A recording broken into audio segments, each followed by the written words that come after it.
Yo les amis, comment ça va? J'espère en tout cas que vous allez tous très bien. Donc comme promis, cette semaine on se retrouve pour la vidéo sur la double exposition. Mais avant de commencer à vous expliquer comment je fais ça sur mon appareil, on va parler brièvement de la double exposition pour ceux qui ne connaissent pas. En fait, c'est tout simplement une photo qui a été créée par deux expositions d'images.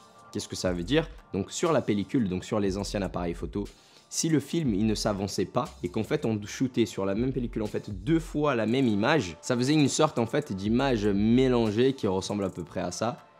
De base c'est un accident, c'est quelque chose qui n'est pas prévu, mais après certains appareils ont commencé à avoir cette fonctionnalité là de double exposition. En fait certains appareils numériques dont celui que j'ai, ils ont une fonctionnalité en interne qui permet de faire cette double exposition sans passer par Photoshop. C'est vraiment exposer deux fois son image. Déjà, je vais vous montrer comment je règle tout ça sur mon appareil. Et ensuite, on va passer dehors pour les exemples. Comme ça, vous allez pouvoir comprendre plus facilement. Ok, donc là, pour activer le mode de double exposition sur mon appareil, je vais venir sur le menu et tout en bas, et ici, j'ai exposition multiple qui est désactivée par défaut.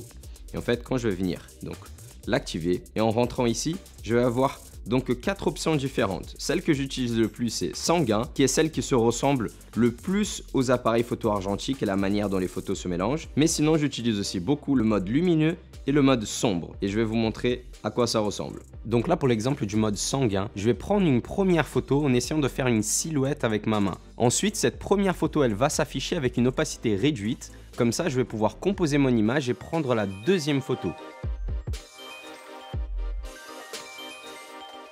Donc ici, on a la première photo, la deuxième, et puis en mélangeant, ça donne ça.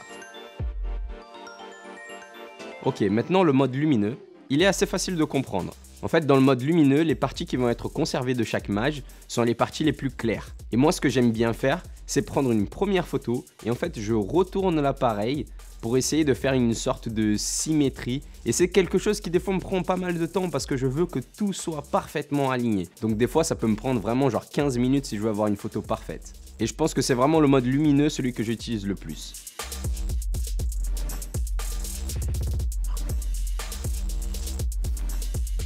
Et pour finir, le mode sombre, c'est en fait l'opposé du mode lumineux. Il va garder seulement les parties les plus sombres dans l'image. Donc si j'utilise ma même technique de symétrie, je peux faire quelque chose d'un peu différent de cette manière-là.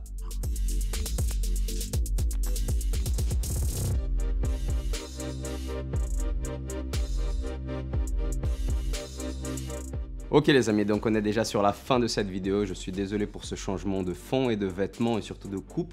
J'ai eu un petit accident hier quand je me suis rasé. Bref, et quand j'avais tourné mon outro, elle était floue. Du coup, je voulais la retourner même si c'est pas la même chose.